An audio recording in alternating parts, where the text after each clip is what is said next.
എന്റെ അനിയൻ എന്നെ വിളിച്ചിട്ട് എന്റെ അടുത്ത് പറഞ്ഞു, ചേച്ചി നിന്റെ ഒരു ഫോട്ടോ, അതായത് നീ റീസെന്റ് അപ്ലോഡ് ചെയ്ത ഇൻസ്റ്റഗ്രാമിൽ പോസ്റ്റ് ചെയ്തേക്കുന്ന ഒരു ഫോട്ടോ വേറൊരു ടെലഗ്രാമിൽ ഒരു ന്യൂഡായിട്ടുള്ള ഫോട്ടോസ് മാത്രം ഷെയർ ചെയ്യുന്ന തുണ്ട് ഗ്രൂപ്പ് എന്ന് പറയും. അത് അറിഞ്ഞത് ഇങ്ങനെ ഒരു ഗ്രൂപ്പിൽ നിന്റെ കുറച്ച് ഫോട്ടോസ് വന്നിട്ടുണ്ട്, വീഡിയോ ഫോട്ടോ ഒക്കെ വന്നിട്ടുണ്ട് എന്ന് പറഞ്ഞു. ഈ വള്ളിക്കുന്ന് പരിസരത്തുള്ള എല്ലാ പെൺകുട്ടികളും എല്ലാ അമ്മമാരും ചേച്ചിമാരും ശ്രദ്ധിച്ചോളാ, നിങ്ങളുടെയൊക്കെ ഫോട്ടോസ് ഇവൻ അപ്ലോഡ് ചെയ്തിട്ടുണ്ടായിരിക്കും, 100% ഉറപ്പാണ്. ഇവൻ ഈ ഇടയ്ക്ക് കുറച്ച് ദിവസങ്ങളായിട്ട് എന്നെ മെന്റലി ടോർച്ചർ ചെയ്തുകൊണ്ടിരിക്കുന്ന ഒരു വിഷയത്തിനെ കുറിച്ചിട്ട്, എന്റെ മാത്രം വിഷയമല്ല, അത് ഒരുപാട് പെൺകുട്ടികളുടെ പ്രശ്നമാണ്. അതിനെക്കുറിച്ച് സംസാരിക്കാൻ വേണ്ടിയിട്ടാണ് ഞാൻ ഈ ഒരു വീഡിയോ ഇടുന്നത്. കുറച്ച് ദിവസമായിട്ട് എന്റെ പ്രൊഫൈലില്, എന്റെ സ്റ്റോറിയിലും സ്റ്റാറ്റസിലും ഒക്കെ സ്ഥിരമായിട്ട് ഒരുപാട് സ്ക്രീൻഷോട്ട്സുകൾ ഞാൻ ഇങ്ങനെ സ്റ്റോറി ആയിട്ടും സ്റ്റാറ്റസ് ആയിട്ട് ഇട്ടുകൊണ്ടിരിക്കുന്നുണ്ട്. അപ്പൊ കുറെ പേര് എന്റെ അടുത്ത് ചോദിക്കുന്നുണ്ട്, ഇതെന്താ സംഭവം, എന്താ പറ്റി, എന്താ സംഭവം. ചില ആൾക്കാർക്കൊക്കെ അറിയാം, ചില ആൾക്കാർക്കൊന്നും അറിയില്ല. അപ്പൊ ഇത് എല്ലാവർക്കും ആയിട്ടുള്ള ഒരു ഇൻഫർമേഷൻ ആണ്. ഇത് എല്ലാവരും ഒന്ന് ശ്രദ്ധിച്ചിരിക്കണം. എനിക്കൊക്കെ പറ്റിപ്പോയ ഒരു പ്രശ്നം, ഒരു മെന്റൽ സ്ട്രെസ് വേറെ ആർക്കും വരാതിരിക്കാനും പിന്നെ ഇങ്ങനെ ഉള്ള ആൾക്കാരെ നിയമത്തിന് മുന്നിൽ കൊണ്ടുവരാനും വേണ്ടിയിട്ടാണ് ഞാൻ ഈ ഒരു വീഡിയോ ഞാൻ ചെയ്യുന്നത്. ഇപ്പം കുറച്ച് ദിവസങ്ങൾക്ക് മുന്നേ, അതായത് ഏപ്രിൽ 10th ഞാൻ എന്റെ വീട്ടിലേക്ക് വരുന്ന സമയത്ത്, ഞാൻ ജോലി കഴിഞ്ഞ് വീട്ടിലേക്ക് വരുന്ന സമയത്ത് എന്റെ അനിയൻ എന്നെ വിളിച്ചിട്ട് എന്റെ അടുത്ത് പറഞ്ഞു, ചേച്ചി നിന്റെ ഒരു ഫോട്ടോ, അതായത് നീ റീസെന്റ് അപ്ലോഡ് ചെയ്ത ഇൻസ്റ്റഗ്രാമിൽ പോസ്റ്റ് ചെയ്തേക്കുന്ന ഒരു ഫോട്ടോ വേറൊരു ടെലഗ്രാമിൽ ഒരു ന്യൂഡായിട്ടുള്ള ഫോട്ടോസ് മാത്രം ഷെയർ ചെയ്യുന്ന തുണ്ട് ഗ്രൂപ്പ് എന്ന് പറയും. അതായത് ഇങ്ങനത്തെ വീഡിയോസ്, ഞാൻ അത് ഫോളോ ചെയ്യുന്ന ആളല്ല, എനിക്ക് അറിയില്ല അതിനെപ്പറ്റിയിട്ട്. ഞാൻ ഇപ്പോഴാണ് അറിഞ്ഞത് ഇങ്ങനെ ഒരു ഗ്രൂപ്പിൽ നിന്റെ കുറച്ച് ഫോട്ടോസ് വന്നിട്ടുണ്ട്, വീഡിയോ ഫോട്ടോ ഒക്കെ വന്നിട്ടുണ്ട് എന്ന് പറഞ്ഞു. അപ്പം ഞാൻ സോഷ്യൽ മീഡിയ ഒരു ഭയങ്കരമായിട്ട് യൂസ് ചെയ്യുന്ന ഒരാളല്ല. ഞാനൊരു ഇൻഫ്ലുവൻസറോ അല്ലെങ്കിൽ ഒരു റീച്ചിന് വേണ്ടിയിട്ടോ അങ്ങനെയൊന്നും എനിക്ക് അതിനുള്ള സമയമില്ല. ഒന്നാമത്തത് ഞാൻ ജോലിക്ക് പോവുക, തിരിച്ചു വരിക, അങ്ങനെയുള്ള ഒരു റുട്ടീൻ ഫോളോ ചെയ്യുന്ന ആളാണ് ഞാൻ. അപ്പൊ എനിക്ക് ഒരുപാട് ഫോളോവേഴ്സിന്റെയും ഒന്നും ആവശ്യമൊന്നുമില്ല. അപ്പൊ അതിനൊന്നും വേണ്ടിയിട്ടല്ല ഞാൻ ഈ വീഡിയോ ഇടുന്നത്. ഇൻസ്റ്റഗ്രാമിൽ എന്റെ അക്കൗണ്ട് ഒരു പ്രൈവറ്റ് അക്കൗണ്ട് ആയിരുന്നു. ഇപ്പൊ അല്ല. ഇപ്പൊ അങ്ങനെ കുറെ പേർക്ക് മെസ്സേജ് അയക്കാൻ വേണ്ടിയിട്ട് ഞാൻ കുറെ പെൺകുട്ടികളെയും ആൺകുട്ടികളെയും ഒക്കെ ഞാൻ ആഡ് ചെയ്യുന്നുണ്ട്. ഫേസ്ബുക്ക് എന്റെ പബ്ലിക് അക്കൗണ്ട് ആണ്. കുറെ മുന്നേ, ഒരുപാട് വർഷങ്ങൾക്ക് മുന്നേ തന്നെ എടുത്ത ഒരു അക്കൗണ്ട് ആണ്. അപ്പൊ ഞാൻ പറഞ്ഞു വരുന്നത്, എന്റെ അടുത്ത് എന്റെ അനിയൻ വിളിച്ചിട്ട് പറഞ്ഞു, ചേച്ചി എന്റെ ഫോട്ടോ ഇത് ഇട്ടത് നിതിൻ കിച്ചു എന്ന് പറഞ്ഞിട്ടുള്ള ഒരു പയ്യന. അപ്പൊ ആദ്യം എനിക്ക് മനസ്സിലായില്ല അത് ആരാന്ന് ഞാൻ ചോദിച്ചു. അപ്പൊ പറഞ്ഞു വള്ളിക്കുന്നുള്ളത്. അപ്പൊ എനിക്ക് ഇവരുടെ ഫാമിലിയോ ഇവരുടെ ചേച്ചിയെയോ ഇവരുടെ അമ്മയോ അച്ഛനെയോ ഒന്നും എനിക്ക് ഈ വിഷയത്തിലേക്ക് വലിച്ചടക്കേണ്ട കാര്യമില്ല. ഞാൻ ബോധേഡാവുന്നത് എന്റെ മെന്റൽ ഹെൽത്തിനെ കുറിച്ച് മാത്രമാണ് ഞാൻ ബോധേഡാവുന്നത്. അപ്പൊ വിളിച്ചിട്ടപ്പോ എന്റെ ഒരു ഡിസ്റ്റന്റ് റിലേറ്റീവ് ആണ്, എനിക്ക് റിലേഷൻ പറയാൻ അറിയില്ല, ഒരു അകന്ന റിലേറ്റീവ് ആണ്, ഒരു ഹായ് ബൈ ബന്ധമുണ്ട്, ചെറുപ്പത്തിലൊക്കെ കണ്ടിട്ടുണ്ട്. ഞാൻ ഇങ്ങോട്ട് മാറിയതിനു ശേഷം ഞാൻ അവരെ കണ്ടിട്ട് എത്രയോ വർഷങ്ങളായി, എനിക്ക് ഇവരായിട്ട് ഒരു പരിചയമില്ല. പക്ഷെ ഫേസ്ബുക്കിൽ നമ്മളൊക്കെ കണക്റ്റഡ് ആണ്, ഇവരുടെ ബ്രദറിലോ ആയിട്ടൊക്കെ കണക്റ്റഡ് ആണ്. ഇവരിടുന്ന വീഡിയോസിനൊക്കെ ലൈക്ക് ചെയ്യാറും അങ്ങനെയൊക്കെ ഉണ്ട്. അപ്പം ഇവരുടെ ഒരു അളിയൻ, അപ്പം ഞാൻ ആകെ സ്ട്രെസ്ഡ് ആയി. അപ്പം എനിക്ക് ഇവരായിട്ട് കോണ്ടാക്ട് ചെയ്യണം. അപ്പൊ ഞാൻ വേറൊരാള് വഴി ഇവരുടെ നമ്പർ വാങ്ങി ഞാൻ ഫോൺ ചെയ്തു. ഇവരുടെ അച്ഛനാണ്. ആദ്യം ഫോൺ എടുത്തില്ല, പിന്നെ ഫോൺ എടുത്തു. ആദ്യം ഫോൺ എടുത്തത് ഇവരുടെ ബ്രദറിൻലോ ആണ്. ഞാൻ ബ്രദറിൻലോന്റെ അടുത്ത് മെസ്സഞ്ചറിൽ മെസ്സേജ് അയച്ച് ചോദിച്ചു, അവര് നമ്പർ തന്നു. അപ്പൊ പുള്ളി എന്റെ അടുത്ത് മാന്യമായിട്ടാണ് ആദ്യം സംസാരിച്ചത്. എന്റെ അടുത്ത് പറഞ്ഞു, സാന്ദ്ര, ഇതൊരു സ്വഭാവക്കാരൻ, നിതിൻ കിച്ചു എന്നാണ് ഇവന്റെ പേര്, വള്ളിക്കുന്ന് അരിയല്ലൂർ സ്വദേശിയാണ്. അപ്പം ഇതാണ് ഇവന്റെ സ്വഭാവം, എങ്ങനെയാണ് ഇവൻ, ഇങ്ങനെ തന്നെയാണ് ഇവൻ. സമാന രീതിയിൽ ഒരുപാട് പ്രശ്നങ്ങൾ ഉണ്ടാക്കിയിട്ടുണ്ട്, കേസ് ഉണ്ടാക്കിയിട്ടുണ്ട് ഇവൻ. ഇപ്പൊ ഞങ്ങൾ ഒരു കാര്യം തീർത്ത് പോലീസ് സ്റ്റേഷനിൽ ഇങ്ങോട്ട് വന്നേ ഉള്ളൂ. 6 മാസം മുന്നേ ഒരു പ്രശ്നം ഉണ്ടാക്കിയിട്ടുണ്ടായിരുന്നു, അതിന്റെ മുന്നേ വേറൊരു പ്രശ്നം ഉണ്ടാക്കിയിട്ടുണ്ടായിരുന്നു. അപ്പൊ ഇവന്റെ ഒരു ഹോബിയാണ്. ഇവന്റെ സമയം ചെലവഴിക്കുന്നത് ഇവൻ ഈ ഒരു രീതിക്കാണ്.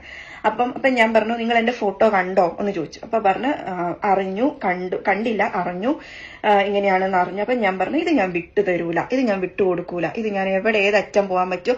അപ്പൊ ആ പുള്ളി എന്റെ അടുത്ത് പറഞ്ഞു, നിങ്ങൾ കേസ് കൊടുക്കണം, നിങ്ങൾ കംപ്ലൈന്റ് കൊടുക്കണം, അതാണ് ഇതാണ്. ആ സമയത്ത് ഇവൻ മാനസിക രോഗിയാണെന്നോ അങ്ങനെ ഒരു വാക്കും എന്റെ അടുത്ത് പറഞ്ഞിട്ടില്ല. അതിന്റെയൊക്കെ വോയിസ് റെക്കോർഡ് എന്റെ ഫോണിലുണ്ട്, എല്ലാ കാര്യങ്ങളും എന്റെ ഫോണിലുണ്ട്. അങ്ങനെ അത് കഴിഞ്ഞിട്ട് അന്ന് രാത്രി എനിക്ക് ഉറക്കം കിട്ടിയില്ല. ഞാൻ 1 മണിക്കൂർ പോയിട്ട് 10 മിനിറ്റ് പോലും അന്ന് രാത്രി ഉറങ്ങിയിട്ടില്ല. എനിക്കൊരു സമാധാനക്കേടുണ്ടായപ്പം ഇത് എന്ന് വെച്ചാൽ ഓരോ സമയവും ഓരോ നിമിഷവും ഈ ലോകത്ത് ഓരോ പെൺകുട്ടി വിധം അബ്യൂസ് ചെയ്യപ്പെട്ടുകൊണ്ടിരിക്കുകയാണ്. ആ രാത്രി എനിക്ക് സത്യം പറയാൻ എനിക്ക് ഉറക്കം വന്നില്ല. ഞാൻ അപ്പം തന്നെ ഫോൺ എടുത്ത് ഞാനൊരു പോസ്റ്റ് ഇട്ടു. ഇവന്റെ പ്രൊഫൈല് മെൻഷൻ ചെയ്തിട്ട്, ഇവന്റെ പ്രൊഫൈല് ഹൈഡ് ചെയ്യോ ഒന്നും ചെയ്യും, ഇവന്റെ മുഖം മറക്കുകയോ ഒന്നും ചെയ്യാതെ അവന്റെ പ്രൊഫൈലോട് കൂടിയിട്ട് ഞാനൊരു പോസ്റ്റ് ഇട്ടു, ഇങ്ങനെ ഈ ആളെ സൂക്ഷിക്കണം എന്ന് പറഞ്ഞിട്ട്. അപ്പൊ അത് കഴിഞ്ഞപ്പം കുറച്ച് കഴിഞ്ഞപ്പോ എനിക്ക് ഒരു കുട്ടി എന്നെ കോണ്ടാക്ട് ചെയ്തു. അപ്പം അവളെ പേര് ഞാൻ റിവീൽ ചെയ്യുന്നില്ല. കണ്ണൂര് മാഹി സ്വദേശിയാണ്. ചെറിയൊരു മോളാണ്. എനിക്ക് ശരിക്കും ആ കുട്ടിയുടെ കാര്യത്തിൽ എനിക്ക് ശരിക്കും അഭിമാനം തോന്നി. ആ കുട്ടിയാണ് ഈ ഫോട്ടോ ആദ്യം ഇവനെ കണ്ടുപിടിക്കുന്നത്. ഇവനാണ് ഇതെന്ന് കണ്ടുപിടിക്കുന്നത് ആ പെൺകുട്ടിയാണ്. അവളുടെ ഒരു ഫ്രണ്ടാണ് ഇവളുടെ ഫോട്ടോ ഇതിൽ വന്നു എന്ന് പറയും.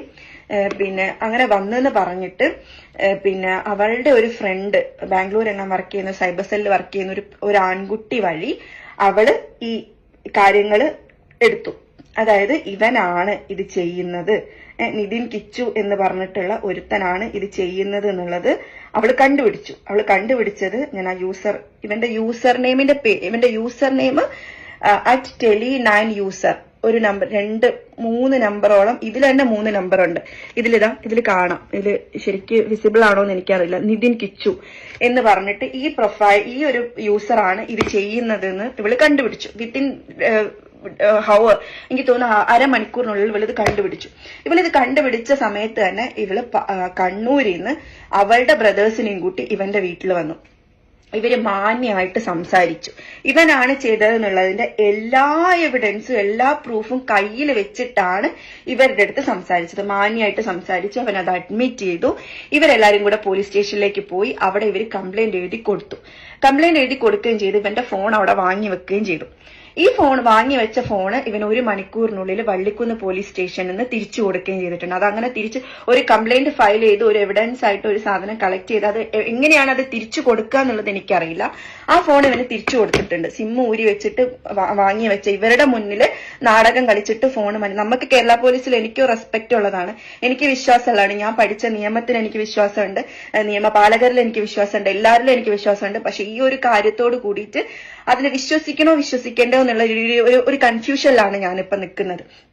അപ്പൊ അവനെ പ്രൊട്ടക്ട് ചെയ്യാൻ അവളെ ആ വള്ളിക്കുന്ന് പോലീസ് സ്റ്റേഷനിൽ ആരൊക്കെയോ ഉണ്ട്. അത് ഞാൻ ഓപ്പൺ ആയിട്ട് പറയാണ്, അവനെ പ്രൊട്ടക്ട് ചെയ്യുന്നുണ്ട്. അങ്ങനെ ഈ ഫോണ് തിരിച്ചു കിട്ടി. അങ്ങനെ ഞാനൊരു പോസ്റ്റ് ഇട്ടു, ഇങ്ങനെ ഈ ഒരു കുട്ടി അങ്ങനെ ആ പിള്ളേര് അന്ന് രാത്രി എന്നെ പോയി. ആലോചിക്കണം മാനസികാവസ്ഥ. കണ്ണൂരിൽ നിന്നാണ് വള്ളിക്കുന്നിലേക്ക് വരുന്നത്. ആ ഒരു സമയത്ത് ഒരു പെൺകുട്ടിയാണ്. ആ പെൺകുട്ടിക്ക് നഷ്ടപ്പെട്ടതിന് അവള് അതിന് വേണ്ടി ഫൈറ്റ് ചെയ്യും. ഏത് എക്സ്ട്രീം വരെ പോണ ആ കുട്ടി അതിന് നിൽക്കും. കാരണം അവൾ അത്രയും കഷ്ടപ്പെടുന്നുണ്ട്. പിന്നെയാണ് എന്റെ ഫോട്ടോ എന്ന് പറഞ്ഞിട്ടുണ്ടെങ്കിൽ കാണാൻ പറ്റാത്ത രീതിയിലാണ് എന്റെ ഫോട്ടോ കിടക്കുന്നത്.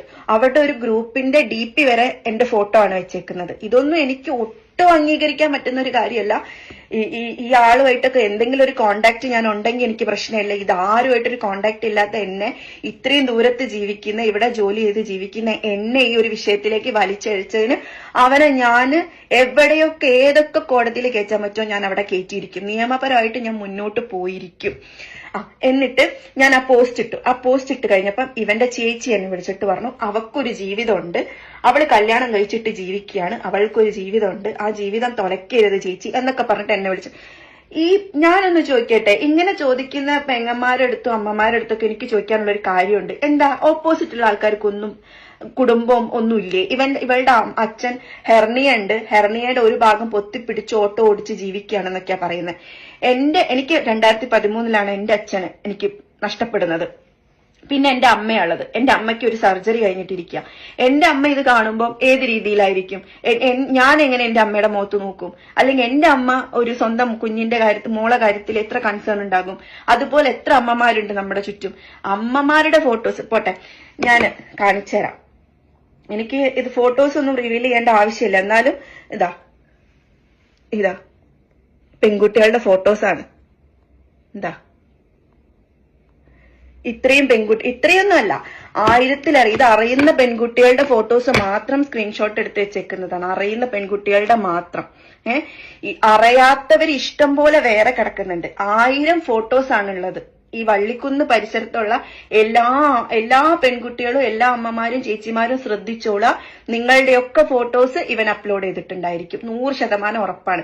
ഒരു ബന്ധവും ഇല്ലാത്ത ഇത്രയും ദൂരത്ത് ജീവിക്കുന്ന നാടുമായിട്ടോ കുടുംബമായിട്ടോ ഒരു കണക്ഷനും ഇല്ലാത്ത എന്റെ ഫോട്ടോ അവൻ ഇട്ടിട്ടുണ്ടെങ്കിൽ, 1ാം ക്ലാസ്സിൽ പഠിക്കുന്ന ഒരു യൂണിഫോം ഇട്ട പെൺകുട്ടിയുടെ ഫോട്ടോ ഉണ്ട് ഇതിന്റെ അകത്ത്. പിന്നെ എന്റെ ഒരു ചെറിയ ഒരു അനിയത്തിക്കുട്ടിയുണ്ട്, അവളെ ഫോട്ടോ ഉണ്ട്. ഇതൊക്കെ പഠിക്കുന്ന കുട്ടികളാണ്. അപ്പൊ എന്നെ തന്നെ ഇത്രയും പ്രായമുള്ള 31-32 വയസ്സുള്ള എന്നെ ഇത് മാനസികമായിട്ട് ഇത്രയും വിഷമിപ്പിച്ചിട്ടുണ്ടെങ്കിൽ, ഇത്രയും ടെൻഷൻ ആക്കിയിട്ടുണ്ടെങ്കിൽ, ആ സ്കൂളിൽ പഠിക്കുന്ന ആ കുഞ്ഞു മക്കളുടെ മാനസികാവസ്ഥ എന്തായിരിക്കും എന്നൊന്ന് ചിന്തിച്ചു നോക്കുക എല്ലാരും. പിന്നെ ഇനിയിപ്പോ ഇവര് ഡിഫൻസ് എടുത്തേക്കുന്നത്, എനിക്ക് അറിയാൻ പറ്റിയത് ഇവരെടുത്തേക്കുന്ന ഡിഫൻസ് എന്താന്ന് വെച്ചാല്, ഇവൻ സൈക്കോ ആണ്, സൈക്കിക് പ്രശ്നമുള്ള ആളാണ് ഇവൻ. ചൈതന്യ ഹോസ്പിറ്റലിൽ കോഴിക്കോട് ലക്ഷ്മി എന്ന് പറഞ്ഞ ഡോക്ടറാണ് ഇവനെ ചികിത്സിച്ചുകൊണ്ടിരിക്കുന്നത് ഇപ്പം റീസെന്റ്ലി. പക്ഷെ ഇവര് 3 വർഷത്തെ സർട്ടിഫിക്കറ്റ്, ഫാബ്രിക്കേറ്റഡ് ഫോൾസ് സർട്ടിഫിക്കറ്റ് ഉണ്ടാക്കിക്കൊണ്ടിരിക്കുകയാണ്. ഇവർ ഫാബ്രിക്കേറ്റ് ചെയ്തുകൊണ്ടിരിക്കുകയാണ് ഇപ്പൊ സർട്ടിഫിക്കറ്റ്. ഇവർക്ക് 3 വർഷമായിട്ടുള്ള ഒരു ട്രീറ്റ്മെന്റ് ഹിസ്റ്ററിക്ക്. അത് ഉണ്ടാക്കി കൊടുക്കുന്ന ഈ ഡോക്ടേഴ്സിന്റെയും ഒക്കെ മാനസികാവസ്ഥയാണ് ഞാൻ ആലോചിക്കുന്നത്. ഇവർക്കൊന്നും പെൺകുട്ടികളും അമ്മമാരൊന്നും ഇല്ലേന്നാണ് ഞാൻ ചിന്തിക്കുന്നത്. പിന്നെ അതുപോലെ അത് കഴിഞ്ഞിട്ട് പിന്നെ കുറച്ച് പേര് ഇതിനെ ചോദ്യം ചെയ്യാൻ വേണ്ടി, എന്റെ അനിയന്മാര് ചോദ്യം ചെയ്യാൻ വേണ്ടി പോയിണ്ടായിരുന്നു. അന്നൊന്നും ഇവൻ ഒരു അക്ഷരം മിണ്ടിയില്ല. ഇപ്പൊ ഞാനൊരു തെറ്റ് ചെയ്തിട്ടില്ല, 100% എനിക്ക് ഉറപ്പാണെങ്കിൽ എനിക്ക് പറയാം ഞാൻ ചെയ്തിട്ടില്ല, നിങ്ങൾക്ക് തെളിയിക്കാൻ പറ്റുമെങ്കിൽ തെളിയിക്കും, ഞാൻ കൂടെ വരാം എന്ന് ഞാൻ പറയും. പക്ഷെ ഇവൻ അങ്ങനെ ഒരു വാക്ക് പറഞ്ഞിട്ടില്ല. ഇവൻ ഒന്നും മിണ്ടാതെ ഇവൻ ഇങ്ങനെ ഇരിക്കുക. ഞാനൊരു തെറ്റ് ചെയ്തിട്ടില്ല എന്നുണ്ടെങ്കിൽ ഞാൻ തെറ്റ് ചെയ്തിട്ടില്ല, നമുക്ക് പോലീസ് സ്റ്റേഷനിലേക്ക് പോവാം, അവിടുന്ന് തീരുമാനിക്കാം എന്ന് പറഞ്ഞ് കൂട്ടിക്കൊണ്ടുപോവാ വേണ്ടത്. പക്ഷെ ഇവൻ ഒന്നും മിണ്ടാതെ ഒക്കെ കേട്ടിരുന്നു. എന്റെ അനിയന്മാര് പോയിട്ടുണ്ടായിരുന്നു. ഇപ്പൊ അവരെന്താ തല്ലി എന്നൊക്കെ പറഞ്ഞിട്ട് മറ്റവര് കേസ് കൊടുക്കുകയാണ്. ഈ നിതിൻ കിച്ചുവിന്റെ വീട്ടുകാർ കേസ്, അവരെ കേസ് കൊടുക്കട്ടെ. ഇങ്ങനെ കള്ളക്കേസുകളൊക്കെ നമ്മൾ കുറെ കണ്ടിട്ടുണ്ട്. ഇനിയിപ്പം എന്റെ പേരിൽ ഇവർക്ക് ഡിഫമേഷന് കേസ് കൊടുക്കണമെങ്കിൽ കേസ് കൊടുക്കാം. ഇതൊന്നും ഇല്ലാത്തതാണ്, ഇതൊന്നും ഉണ്ടായിട്ടില്ല, നിതിൻ കിച്ചു എന്ന് പറഞ്ഞൊരു പേരേ ഇല്ല, ഇങ്ങനെ ഒരു യൂസറേ ഇല്ല എന്നുള്ള രീതിയിൽ അവർക്ക് എന്റെ പേരിൽ കേസ് കൊടുക്കണമെങ്കിൽ കേസ് കൊടുക്കാം. ഞാൻ നാട്ടിലേക്ക് വരും, എന്റെ പേരിൽ കേസ് കൊടുക്കാം. എനിക്കതൊരു വിഷയേ ഇല്ല. എനിക്ക് നഷ്ടപ്പെട്ടത് എനിക്ക് തിരിച്ചു വേണം. എന്റെ മൊഡസ്റ്റി എനിക്ക് തിരിച്ചു വേണം. എന്റെ കോൺഫിഡൻസ്, എന്റെ പ്രൈവറ്റ് ലൈഫ് എനിക്ക് തിരിച്ചു വേണം. അതിനുവേണ്ടി ഏതറ്റം വരെ പോകാൻ പറ്റുമോ ആ അറ്റം വരെ ഞാൻ പോയിരിക്കും. എന്റെ കൂടെ ഒരുപാട് അനിയത്തിമാരുണ്ട്, അമ്മമാരുണ്ട്, ചേച്ചിമാരുണ്ട്. ഇവന്റെ വീടിന്റെ അടുത്തുള്ള പ്രായമുള്ള ആന്റി വരെ ഈ ഗ്രൂപ്പിലുണ്ട്. ഈ ഫോട്ടോ ഉണ്ട്. അതൊക്കെ ഞാൻ സംഘടിപ്പിച്ചു. ഞാൻ എവിടെയൊക്കെ കോണ്ടാക്ട് ചെയ്യാൻ പറ്റും അവരൊക്കെ ഞാൻ കോണ്ടാക്ട് ചെയ്തിട്ടുണ്ട്. എല്ലാ കാര്യത്തിലുള്ള പ്രൂഫും ഞങ്ങളെ കയ്യിലുണ്ട്. പിന്നെ ഇവൻ ഇപ്പൊ പ്രാന്തനാണ്, ഇവന് സൈക്കിക് പ്രശ്നമാണെന്നുണ്ടെങ്കിൽ ഇവന്റെ അമ്മയില്ല, ചേച്ചിയില്ല, ചേച്ചിക്ക് 2 പെൺകുട്ടികളാണ്, ഇവരൊന്നുമില്ല.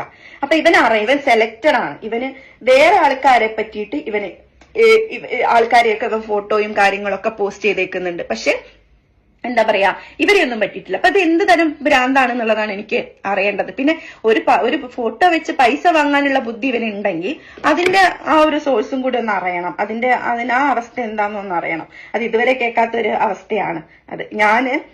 കംപ്ലൈന്റ് ഫയൽ ചെയ്തിട്ടുണ്ട്. ഞാൻ ഫയൽ ചെയ്ത കംപ്ലൈന്റ് DPC മലപ്പുറം SP-ക്ക് ഞാൻ കംപ്ലൈന്റ് ഫയൽ ചെയ്തിട്ടുണ്ട്. സൈബർ സെല്ലിൽ കംപ്ലൈന്റ് ഫയൽ ചെയ്തിട്ടുണ്ട്. പരപ്പനങ്ങാടി പോലീസ് സ്റ്റേഷനിൽ ഒരാള് ലോക്കൽ പോലീസ് സ്റ്റേഷനിൽ കേസ് ഫയൽ ചെയ്തിട്ടുണ്ട്.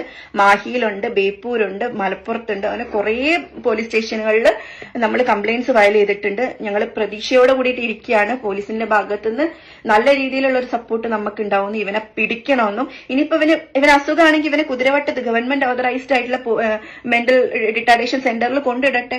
അവിടെ കൊണ്ടിട്ടിട്ട് അവനെ നന്നാക്കട്ടെ. നമുക്ക് പ്രശ്നമൊന്നുമില്ല. പക്ഷെ നമുക്ക് നഷ്ടപ്പെട്ടത് നമുക്ക് തിരിച്ചു കിട്ടണം. ഇങ്ങനത്തെ ടെലിഗ്രാം. പിന്നെ ഞാനൊരു അഡ്വൈസ് എല്ലാ പെൺകുട്ടികളുടെ അടുത്തും എല്ലാ അമ്മമാരുടെ അടുത്തും പറയാണ്, നമ്മൾ ഈ എല്ലാ രീതിയിലുള്ള പോൺ സൈറ്റ്സും പോൺ വീഡിയോസും ഒക്കെ കണ്ട് നമ്മളുടെ മുഖം അതിലില്ല എന്ന് ഉറപ്പുവരുത്തേണ്ടതാണ്. പിന്നെ അതുപോലെ എന്റെ ഒരു സുഹൃത്ത്, സൈബർ സെല്ലിലുള്ള എന്റെ ഒരു സുഹൃത്ത് എനിക്ക് അയച്ചു തന്നതാണ്. എനിക്കൊരു ഡീറ്റെയിൽ പറഞ്ഞു തന്നതാണ്. അവര് നമുക്കൊരു ഹെൽപ്പ് ചെയ്തതാണ്. NSI.com എന്ന് പറഞ്ഞിട്ടുള്ള ഒരു പിന്നെ സൈറ്റ് വഴി നമുക്ക് എന്തെങ്കിലും പ്രശ്നം ഉണ്ടെങ്കിൽ അതിൽ നമുക്ക് എന്തെങ്കിലും ഫോട്ടോസോ കാര്യങ്ങളൊക്കെ നമുക്ക് നമ്മുടെ ന്യൂഡായിട്ടുള്ളതോ ഒക്കെ ഉണ്ടെന്നുണ്ടെങ്കിൽ അത് ഒഴിവാക്കിപ്പിക്കാൻ വേണ്ടിയിട്ട് നമുക്ക് ആ ഒരു ഇത് യൂസ് ചെയ്യാം. ഗവൺമെന്റ് നമുക്ക് ഒരുപാട് കാര്യങ്ങൾ പ്രൊവൈഡ് ചെയ്യുന്നുണ്ട്. അപ്പൊ അതൊക്കെ മാക്സിമം യൂസ് ചെയ്യുക. ഇങ്ങനത്തെ നിയമത്തിന് മുന്നിൽ കൊണ്ടുവരിക. അല്ലെങ്കിൽ വേറെ ഏത് വിധത്തിലാ കൈകാര്യം ചെയ്യാൻ പറ്റാന്ന് വെച്ചാൽ കൈകാര്യം ചെയ്യണം. എന്റെ ഫോട്ടോ ഉണ്ട്, എന്റെ അനിയത്തിമാരുടെ ഫോട്ടോ ഉണ്ട്, എന്റെ അമ്മമാരുടെ ഫോട്ടോ ഉണ്ട്, ഒരുപാട് പെൺകുട്ടികളുടെ ഫോട്ടോ ഉണ്ട്. ചിലപ്പോൾ വള്ളിക്കുന്ന് പരിസരത്തുള്ള പെൺകുട്ടികൾ ഉണ്ടാകും. ഇതെന്താന്ന് വെച്ചാല് 5 ഫോട്ടോയോളം ന്യൂഡാക്കിയിട്ട് കിട്ടുന്നത് ഫ്രീ ആയിട്ട് കിട്ടും. 5 ഫോട്ടോ. ബാക്കി കൂടുതൽ വേണമെന്നുണ്ടെങ്കിൽ ഇവര് ഇത് ഒന്നുകിൽ ഷെയർ ചെയ്യണം, അല്ലെങ്കിൽ പ്രീമിയം മെമ്പർഷിപ്പ് എടുക്കണം. അപ്പം ഇത് ഷെയർ ചെയ്ത് പോയിട്ട് നമ്മുടെ ഫോട്ടോസ് ഒക്കെ എവിടം വരെ, ഇപ്പൊ എന്റെ ഒരു ഗ്രൂപ്പിന്റെ DP വരെ ഞാനാണ്. അപ്പൊ ഒന്ന് ആലോചിച്ച് നോക്കണം എവിടെയൊക്കെ എത്തിയിട്ടുണ്ടാവും ഈ ഫോട്ടോസും വീഡിയോസും ഒക്കെയെന്ന്. ഒരുപാട് എന്റെ അനിയത്തിമാരുണ്ട്, എന്റെ അമ്മമാരുണ്ട്. അപ്പൊ ദയവ് ചെയ്തിട്ട് ഇത് വേറൊരു രീതിയിലും കാണാതെ ഇതിനെ നല്ല രീതിയിൽ ഷെയർ ചെയ്ത് ഇത് എത്തിക്കേണ്ടവരുടെ അടുത്ത് എത്തിച്ച് ഇതിനൊരു സൊല്യൂഷൻ കണ്ടുപിടിക്കണം ഉടനെ തന്നെ. ഇവനെ പോലുള്ളവനെ ഭ്രാന്തനാണ് എന്നൊക്കെ പറഞ്ഞ് മുദ്രകുത്തി ഇവനെ പുറത്ത് വിട്ടിട്ടുണ്ടെങ്കിൽ ഒരു ചികിത്സയും അല്ലെങ്കിൽ ഇവന് വേണ്ട ചികിത്സ, ശരിക്കുള്ള പ്രോപ്പർ ട്രീറ്റ്മെന്റ് അല്ല പറയുന്നത്, വേണ്ട ചികിത്സ കൊടുത്തിട്ട് ഇവനെ നിലയ്ക്ക് നിർത്തിയിട്ടില്ല എന്നുണ്ടെങ്കിൽ നാളെയോ മറ്റന്നാളോ ഏതെങ്കിലും പെൺകുട്ടികൾ ഇവന്റെ കുടുംബത്തോ ഇവന്റെ അയൽവാസികളോ അല്ലെങ്കിൽ നമ്മുടെ നാട്ടിലോ ഉള്ള ഏതെങ്കിലും പെൺകുട്ടികളെ ഇവൻ പീഡിപ്പിച്ച് കൊല്ലുമെന്നുള്ളതിൽ ഒരു സംശയം വേണ്ട. എനിക്ക് ഇവരുടെ ഫാമിലിയെ ഡിഫാം ചെയ്യേണ്ട കാര്യമില്ല. എനിക്ക് അങ്ങനെ ഒരു കമ്മിറ്റ്മെന്റ് ഒരു ആൾക്കാരെടുത്തും ഇല്ല. എന്റെ മൊഡസ്റ്റിനെ എന്റെ കോൺഫിഡൻസിനെ ബാധിക്കുന്ന എന്തെങ്കിലും പ്രശ്നം ആരെങ്കിലും ഉണ്ടാക്കിയിട്ടുണ്ടെങ്കിൽ അത് പ്രതികരിക്കാൻ ഞാൻ മാത്രമേ ഉള്ളൂ, ഞാൻ മാത്രമേ ഉള്ളൂ എന്ന് വിശ്വസിക്കുന്ന ആളാണ് ഞാൻ. അപ്പൊ ഞാൻ അത് ഏതറ്റം വരെയും പോവും. അത് നിങ്ങളുടെ ഫാമിലിയെ ഒന്നുമല്ല. ഈ ആനന്ദ് സുബിൻ എന്ന് പറഞ്ഞിട്ടുള്ള പുള്ളിയുണ്ട്, ഇവന്റെ ബ്രദറിൻലോ ആണ്. ആദ്യമൊക്കെ നമ്മുടെ അടുത്ത് സഹകരിച്ച് പിന്നെ സാന്ദ്ര ഇങ്ങനെയാണ്, ഇവൻ ഇങ്ങനെയാണ് എന്നൊക്കെ നമ്മളെടുത്ത് പറഞ്ഞ് നമുക്കൊരു സപ്പോർട്ട് പോലെ നമ്മുടെ കൂടെ നിൽക്കുന്ന പോലെ നിന്നിട്ട് പുറകിലൂടെ നിന്ന് വേറെ കളികളൊക്കെയാണ് കളിക്കുന്നത് ഇവനെ രക്ഷപ്പെടുത്താൻ വേണ്ടിയിട്ട്. ദയവ് ഇത് പെൺകുട്ടികളുള്ള അമ്മമാരോ അച്ഛന്മാരോ ആങ്ങളമാരോ ഇത് കാണുന്നുണ്ടെന്നുണ്ടെങ്കിൽ ഒരു ഡോക്ടേഴ്സിനെ കൊണ്ടും ഇങ്ങനെ ഒരു രീതിയിലും ഫേക്ക് സർട്ടിഫിക്കറ്റോ അല്ലെങ്കിൽ ഹാക്ക് ചെയ്തു എന്നുള്ള ഡിഫൻസോ എടുക്കാൻ പറ്റാത്ത രീതിയിൽ കൈകാര്യം ചെയ്യണം. പോലീസുകാരാണെങ്കിലും ഈ കേസ് അന്വേഷിക്കുന്ന സമയത്ത് ദയവ് ചെയ്ത് പിന്നെ ഒരു രീതിയിലുള്ള മാനിപ്പുലേഷൻസും നടത്താതെ ആർക്ക് വേണ്ടിയിട്ട് ആർക്കും ബയാസ്ഡ് ആവാതെ ദയവ് ചെയ്തത് നല്ല രീതിയിൽ കേസ് മുന്നോട്ട് കൊണ്ടുപോകണം. നമ്മൾക്കൊക്കെ നീതി വാങ്ങിത്തരണം. എല്ലാവർക്കും പോലീസ് ഫോഴ്സിൽ വിശ്വാസമുണ്ട്, കേരള പോലീസിൽ വിശ്വാസമുണ്ട്, എല്ലാവർക്കും എല്ലാറ്റിലും വിശ്വസിക്കുന്നുണ്ട്. അതുകൊണ്ട് റിക്വസ്റ്റ് ചെയ്ത് പറയാണ്, ഇത് വേണ്ടപ്പെട്ടവരുടെ അടുത്തേക്ക് എത്തിക്കണം. ഇതൊരു ചെറിയ ഇഷ്യൂ അല്ല, ഇതൊരു സീരിയസ് ഇഷ്യൂ ആണ്. എനിക്ക് വന്നതുകൊണ്ട് മാത്രമല്ല ഞാനിത് പ്രതികരിക്കുന്നത്. ഒരുപാട് അനിയത്തിമാർക്കും ഒരുപാട് അമ്മമാർക്കും വേണ്ടിയിട്ടാണ് ഞാൻ സംസാരിക്കുന്നത്. ദയവ് ചെയ്തിട്ട് ഇത് വേണ്ട വിധത്തിൽ അധികാരികളുടെ മുന്നിൽ എത്തിക്കുക, വേണ്ട വിധത്തിലുള്ള ആക്ഷൻ അവനെതിരെ എടുക്കണം. Thank you so much.